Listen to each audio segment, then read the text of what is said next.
Le même jour, 2 disciples faisaient route vers un village appelé Emmaüs, à 2 heures de marche de Jérusalem, et ils parlaient ensemble de tout ce qui s'était passé. Or, tandis qu'ils parlaient et discutaient, Jésus lui-même s'approcha et il marchait avec eux. Mais leurs yeux étaient aveuglés, et ils ne le reconnaissaient pas.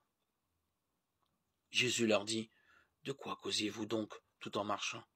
Alors ils s'arrêtèrent tout tristes. L'un des deux, nommé Cléophas, répondit, « Tu es bien le seul de tous ceux qui étaient à Jérusalem à ignorer les événements de ces jours-ci. » Il leur dit, « Quel événement ?» Ils lui répondirent, « Ce qui est arrivé à Jésus de Nazareth. Cet homme était un prophète puissant par ses actes et ses paroles devant Dieu et devant tout le peuple. Les chefs des prêtres et nos dirigeants l'ont livré, ils l'ont fait condamner à mort et ils l'ont crucifié.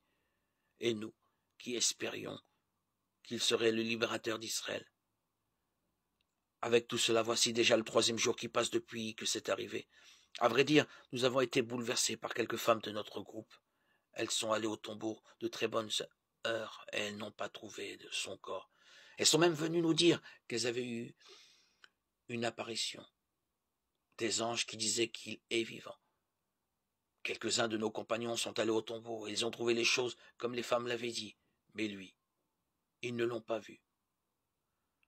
Il leur dit alors, « Vous n'avez donc pas compris, comme votre cœur est lent à croire tout ce qu'ont dit les prophètes. Ne fallait-il pas que le Messie souffrit tout cela pour entrer dans sa gloire ?» Et en partant de Moïse et de tous les prophètes, il leur expliqua, dans toute l'Écriture, ce qui le concernait. Quand ils approchèrent du village où ils se rendaient, Jésus fit semblant d'aller plus loin, mais ils s'efforcèrent de le retenir. « Reste avec nous, le soir approche, et déjà le jour baisse. » Il entra donc pour rester avec eux. Quand il fut à table avec eux, il prit le pain, dit la bénédiction, le rompit et leur donna.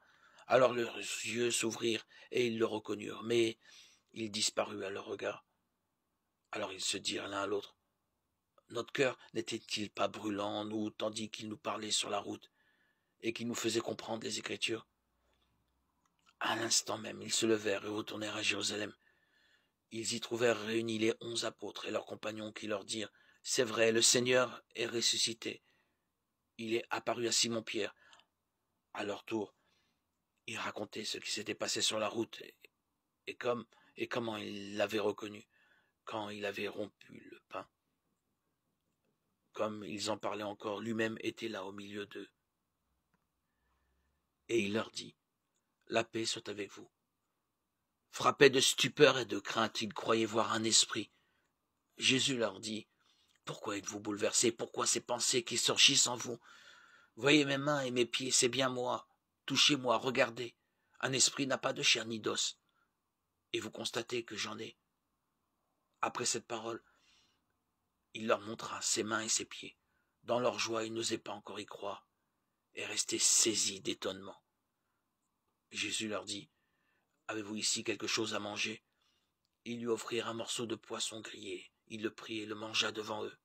Puis il déclara, « Rappelez-vous les paroles que je vous ai dites quand j'étais encore avec vous. Il fallait que s'accomplisse tout ce qui a été écrit de moi dans la loi de Moïse, les prophètes et les psaumes. » Alors il leur ouvrit l'esprit à l'intelligence des Écritures. Il conclut, c'est bien ce qui était annoncé par l'Écriture. Les souffrances du Messie, sa résurrection d'entre les morts, le 3e jour et la conversion proclamée en son nom pour le pardon des péchés à toutes les nations, commençant par Jérusalem. C'est vous qui en êtes les témoins. Et moi, je vais envoyer sur vous ce que mon Père a promis. Quant à vous, demeurez dans la ville jusqu'à ce que vous soyez revêtus d'une force venue d'en haut. Puis, il les emmena jusque vers Béthanie, et, levant les mains, il les bénit. Tandis qu'il les bénissait, il se sépara d'eux et fut emporté au ciel. Ils se prosternèrent devant lui, puis ils retournèrent à Jérusalem remplis de joie, et ils étaient sans cesse dans le temple à bénir Dieu. Luc 24, 13-53.